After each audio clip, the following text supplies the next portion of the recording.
안녕하십니까, 법알목 가이드의 박남주입니다. 한 온라인 커뮤니티에는 회사 신입한테 커피를 타오라고 했는데 라는 제목의 글이 올라왔습니다. 글쓴이는 회사 신입사원이 제가 커피를 왜 타요? 라고 해서 부장님이 엄청 화내셨다면서 나도 커피 심부름 시키는 거 이해 안 되긴 하는데 저렇게 대놓고 말해서 깜짝 놀랐다 라고 말했다고 합니다. 부러웠던 것 같아요. 자기가 말 못하는 거를 저 신입사원이 바로 확 말해버리니까. 그렇죠. 어디 나도 말 못하는 걸 네가 감히 하면서 글을 올렸을 수도 있어요. 신변님, 신입한테 커피 타오라고 시켜도 돼요? 안 돼요? 네, 뭐 될 때도 있고 안 될 때도 있고 뭐 그럴 텐데, 일단 저는 뭐 커피를 그다지 좋아하지 않기 때문에 네. 제 밑으로 신입사원이 들어오면 절대 커피를 시킬 일이 없습니다. 그래요? 저희 사무실로 오시죠. 홍보. 갑자기요? 뭐 저는 솔직히 제가 먹을 거 그냥 제가 갖고 오면 된다 라고 생각하기 때문에 굉장히 이런 상황을 만드는 상사 이 자체가 마음에 들지 않습니다. 하지만 우리나라에 존재하는 정문화에 따르면 그거 뭐 갖다 주는 게 그렇게 어렵냐 라고 생각할 수도 있을 것 같습니다. 일부 사람들은요. 뭐 이런 글들을 그분들이 보면 이러겠죠. 요즘 것들은 말이야 진짜 아우 진짜. 저희 사무실로 오시죠. 자, 그러면 이제 이걸 법적으로 한번 얘기를 해보겠습니다. 이 직장 내에서 상사가 부하 직원한테 커피 타오라고 시킨다면 이거 직장 내 괴롭힘으로 볼 수도 있나요, 혹시? 근로기준법에서 이 직장 내 괴롭힘이라는 것을 규정을 하고 있는데요. 요건을 뭐 다 말씀드릴 필요는 없을 것 같고, 중요한 요건 두 가지가, 하나는 직장에서의 지위 또는 관계의 우위를 이용해야 되고요. 또 하나는 업무상 적정 범위를 넘어서는 정도가 되어야 합니다. 아무래도 커피를 타라고 시키는 게 업무상 적정 범위 안에 들어오느냐 들어오지 않느냐, 이게 아마 쟁점이 될 것 같아요. 네. 생각을 해보면 회의 준비를 한다던가 뭐 이런 식으로 업무와 관련이 있는 상황에서 커피가 필요하니 커피를 좀 타오세요 라고 얘기를 하는 거는 괜찮을 것 같아요. 그런데 업무랑 전혀 상관없이 내가 커피가 마시고 싶은데 커피 좀 타오지, 이런 행위가 반복이 된다면 또 직장 내 괴롭힘으로 볼 수도 있지 않을까. 네. 이 커피를 타오라고 하는 것이 직장 내 괴롭힘에 해당한다면 어떻게 법적으로 해결할 수 있을까요? 이제 아쉽게도 이 직장 내 괴롭힘에 대해서 형사처벌까지 가고 뭐 이런 내용은 없습니다. 직장 내에서 이제 해결을 해라 라는 게 기본적인 입장이에요. 그래서 문제가 생겼다 하면 일단 사용자에게 신고를 하도록 돼 있습니다. 사용자라고 하면 사장님, 회장님 뭐 이렇게 되겠죠. 실무적으로는 뭐 인사 담당자라든지 뭐 고충처리위원회 같은 무슨 부서가 있겠죠. 네. 뭐 그쪽으로 가긴 하겠지만 어쨌든 법상으로는 사용자에게 신고를 하도록 되어 있고, 그러면 당연히 이 사용자는 여기에 대해서 조사를 해서 직장 내 괴롭힘이 맞다면 징계하도록 네. 그렇게 되어 있습니다. 그리고 그 과정에서 이 신고한 사람에게 불이익한 처우를 해서는 안 되고요. 네. 만약에 이 신고한 사람에게 불이익한 처우를 한다, 그러면 이제 그때는 형사처벌을 할 수가 있습니다. 네. 3년 이하의 징역 또는 3천만 원 이하의 벌금에 그렇군요. 처해질 수가 있죠. 하지만 직장 내 괴롭힘을 했다, 갑질을 했다라고 해서 바로 그 사람을 형사처벌을 하고, 이거는 좀 어렵습니다. 다만 가능성이 희박하긴 한데, 커피를 타오라고 시키는 데에 무슨 폭행 협박이 동원됐다.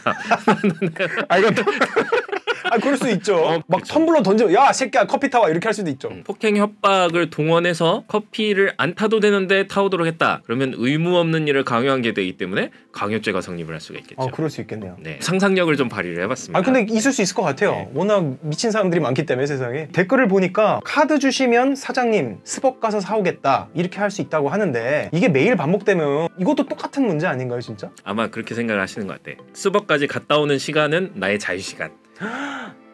이렇게 생각하는 게 아닐까. 맞네요. 그 자유시간이 완전 꿀이죠 진짜. 스벅에 갔더니 줄이 매우 길더라. 그럴 수 있죠. 그래서 좀 늦었다. 한 30분 정도는. 저희 사무실로 오시죠. 개인적으로 제가 회사 다닐 때 우리 부서 사람들이 제가 탕비실에 갈 때 남주야 나도 한 잔만 줘 라고 하는 거 전 이해할 수 있습니다. 제가 먹으려고 했던 거니까 하나 더 해주면 되죠. 사실 어려운 것도 아니고. 그리고 외부에서 사람들이 왔어요. 손님들이 와서 우리 부서 사람들이 회의 준비를 해요. 우리 부서 사람들이 남주야 지금 바쁘니까 커피 7잔만 타와, 이렇게 하면은 저는 당연히 할 수 있어요. 이거는 업무 관련성이 굉장히 높은 거죠. 그런데 이런 경우가 있었습니다. 저보다 높은 사람은 맞아요. 근데 타부서 사람이에요. 근데 갑자기 이쪽으로 왔어요. 그랬더니 보더니 보자. 야 일로 와봐.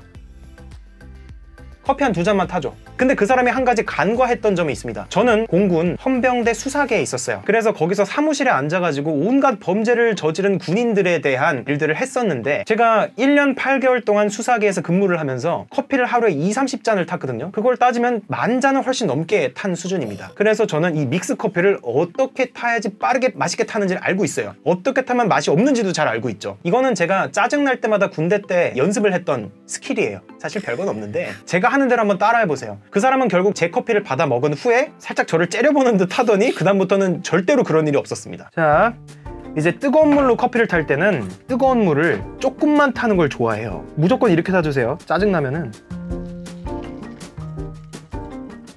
무조건 이렇게 타주세요. 끝까지. 그리고 이제 차가운 거 타드릴게요. 차갑게 탈 때는 정말 짜증나는 게, 원래는 이거를 이렇게 한 다음에 뜨거운 물을 살짝 섞어서 저어서 찬물을 붓고 이 얼음도 넣어야 되거든요. 근데 그딴 거 없습니다. 먼저 얼음을 2개를 넣으세요. 그 다음에 그냥 찬물을 넣습니다. 이렇게 좀 너무하잖아요. 커피 같지가 않잖아. 그래서 살짝만 휘저어요. 이 상태로 갖다 주면은 되게 좋아합니다. 네, 이렇게 타주시면은 어이없다는 듯이 보는데 굴하지 말고 계속 똑같이 타주세요. 어떻게 하는지 모른다는 표정을 지으면서. 사람이 한번 잘하다 보면 계속 시켜요. 제가 제일 듣기 싫어하는 거, 오, 남주 커피 잘 타는구나. 이 말 진짜 진짜 죽여버리고 싶어 진짜. 이거는 앞으로 네가 해 라는 뜻입니다. 다른 사람을 위해서 커피를 10,000몇천 잔을 탔던 사람이 말하는 거니까 꽤 신빙성 있게 보시면 될 것 같습니다. 버발목 가이드니까요. 저희 사무실로 오시죠. 자, 이렇게 직장 내에서 커피를 타오라고 시키는 행위, 과연 법적으로 문제 있는지 없는지를 신 변호사님과 함께 알아봤습니다. 오늘 영상은 여기까지입니다. 저희는 다음 영상에서 찾아뵙겠습니다. 감사합니다. 네, 감사합니다.